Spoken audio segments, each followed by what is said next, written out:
दिल्ली विधानसभा चुनाव बेहद नजदीक है, तो ऐसे में बयानबाजी का सिलसिला भी थमने का नाम नहीं ले रहा। अब सियासत से ताल्लुक रखने वाले लोग और महाभारत का भी जिक्र कर रहे हैं। जी हाँ, महाभारत को भी कलयुग की घटना से जोड़कर देखा जा रहा है।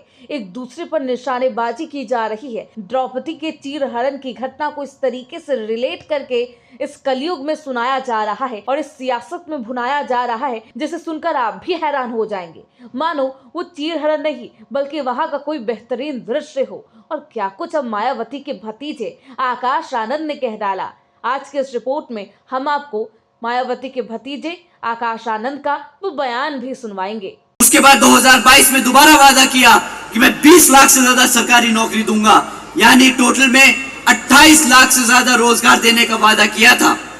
परंतु आज चुनाव बेहद पास है। ऐसे में जो बयानबाजी के तीर बाण है वो अब सियासत के मंझे हुए खिलाड़ी निकालते हुए नजर आ रहे हैं। और अब बयान भी ऐसे ऐसे दिए जा रहे हैं कि मानो किसी युद्ध में खड़े हो। चुनावी हुंकार भरा जा रहा है और महाभारत के दृश्य को याद किया जा रहा है। और उस दृश्य को याद करते हुए कुछ ऐसी बातें कही जा रही है जिसे सुनकर जनता अपने कान में उंगली डालने पर मजबूर हो जाए। बहुजन समाज पार्टी के राष्ट्रीय अध्यक्ष उत्तर प्रदेश के पूर्व मुख्यमंत्री मायावती के भतीजे आकाश आनंद ने आम आदमी पार्टी के राष्ट्रीय संयोजक अरविंद केजरीवाल पर विवादित बयान दे डाला। दिल्ली विधानसभा चुनाव के मद्देनजर कोंडली में एक रैली के दौरान आकाश आनंद ने अरविंद केजरीवाल पर निशाना साधा। यहाँ तक तो सब ठीक था, लेकिन उन्होंने अब द्रौपदी का भी जिक्र कर दिया। बीएसपी के राष्ट्रीय कोऑर्डिनेटर आकाश आनंद ने कहा, केजरीवाल के वादे द्रौपदी की साड़ी की तरह है। केजरीवाल के वादे पूरे नहीं होते, खींचते रहते। केजरीवाल जी ने एक नहीं कई बार ये वादा किया है। 2014 में उन्होंने वादा किया था कि मैं दिल्ली में 8 लाख रोजगार दूंगा। उसके बाद 2022 में दोबारा वादा किया कि मैं 20 लाख से ज्यादा सरकारी नौकरी दूंगा, यानी टोटल में 28 लाख से ज्यादा रोजगार देने का वादा किया था। परंतु आज 11 साल बाद भी केजरीवाल जी की सरकार ने मात्र 12,500 नौकरियां दी हैं। मात्र 12,500 नौकरियां।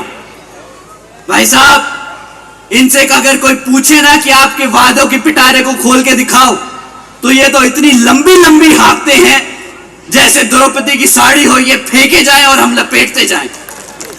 अगर वादों की बात करें तो लगातार केजरीवाल सरकार पर यह आरोप लगाए जा रहे हैं कि वो चुनावी वादे पूरे नहीं करती, लेकिन इस तरीके की बयानबाजी देना कहाँ उचित है और जनता के बीच इसका संदेश क्या जाएगा, वो तो जनता बेहतरीन तरीके से जानती होगी। लेकिन अब इस तरीके की बयानबाजी को सुनने के बाद लोग हैरान हैं। मायावती के भतीजे ने महाभारत के द्रौपदी के चीरहरण का जो सहारा लिया है और सियासी बयानबाजी की है, उसे देखकर सियासत का जो तापमान है वो उबाल मार रहा है। बहन जी के भतीजे राजनीति में उस युग की बात कर रहे हैं जिस युग में वचन सबसे ज्यादा मायने रखता था।